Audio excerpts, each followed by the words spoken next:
All right, so that being said, we know it's just calories when it comes to losing weight. So next big part is actually your metabolism. That's how many calories you burn basically per day. And a lot of people say, a big excuse is, I have a low metabolism or I have a slow metabolism. We'll actually figure out today what that actually means. So you have something called TDEE. That's your total daily energy expenditure. Basically, you doing all your stuff, you walking around, sleeping, eating, that factors up how many calories you burn per day. Like I said, if this number is higher than what you're eating, you're gonna lose weight. So TDEE is factored into 4 things. It kind of looks like let's just make a little diagram here. Biggest one is called your BMR. That's your basal metabolic rate. That's essentially, say you laid in bed all day, didn't do anything, it's how many calories you're burning per day just to keep the lights on. And so this number, or this BMR, is directly correlated with muscle mass. So as you put on muscle mass, so lean body mass, I'm writing upside down here, but as your lean muscle mass goes up, your BMR actually goes up.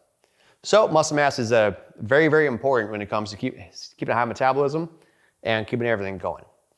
Next biggest one is called your NEAT, which is your non-exercise active thermogenesis. So me doing this, me moving around, this is NEAT. Me walking around, that's NEAT. I'm burning calories for basically me doing my day-to-day stuff when I'm moving around. That's the next biggest thing when it comes to how many calories you burn per day.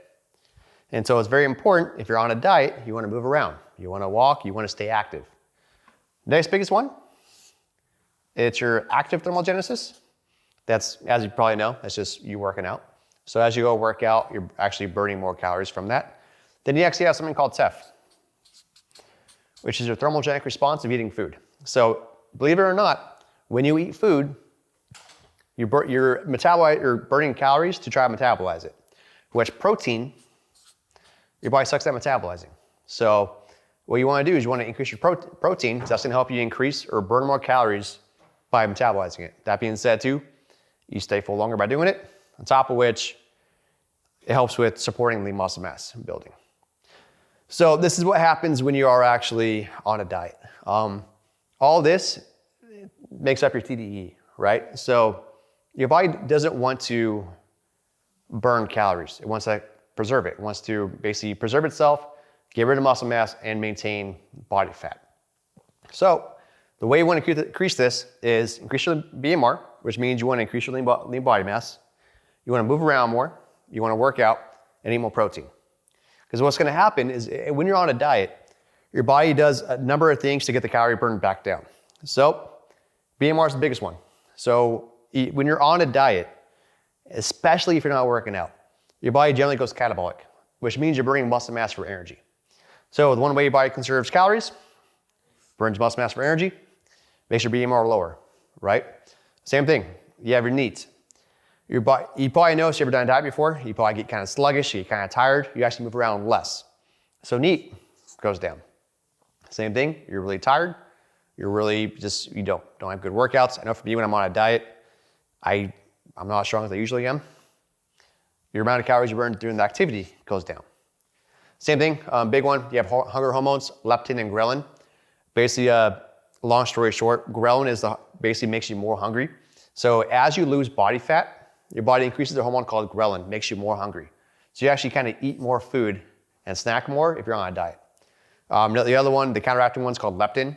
Leptin is actually made in your body fat. So generally, if you have more body fat, your body increases more leptin, which means you're going to be less hungry. But as you lose body fat, the hunger hormone goes up, ghrelin makes you more hungry. So that's kind of what your body does to actually make sure you are, not in a calorie deficit, because it wants to conserve calories. That's why they call obesity a disease. So a big thing, I'll just reiterate, if you're on a diet, the way to make sure your metabolism stays up, work out every day, strength train. You want to do major movements, squats, deadlifts, bench rows, presses.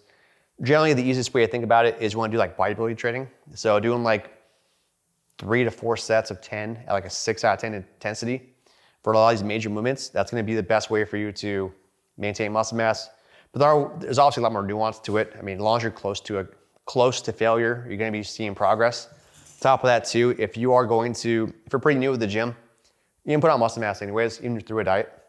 But you want to make sure this is working out is or strength training is very, very important. Diet's biggest thing is called NEAT. Like I said, you're gonna move around less as you're on a diet. You're not gonna realize it. So a good goal is actually have a step count goal. We give our clients anywhere between 6,000 to 8,000 steps per day as a good goal.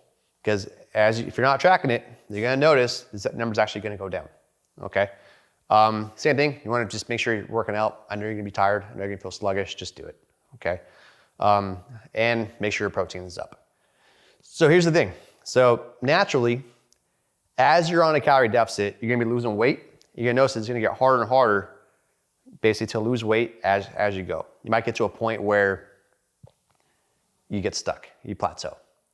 One way to do this, we either increase activity or we decrease calories or both.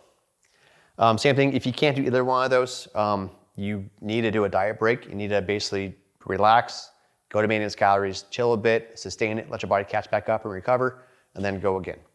But that's generally how metabolism works. A lot of people say, okay, I have a slow metabolism. Look at these things right here.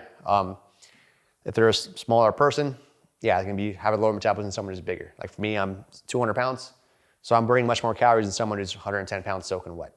So it's gonna be easier for me to lose weight compared to someone who's smaller. Same thing, someone's 400 pounds, you have a lot of muscle mass to move that amount of weight. So your metabolism's gonna be through the roof.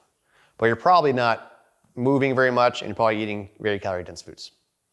But basically that's a crash course in metabolism. That's really how it works.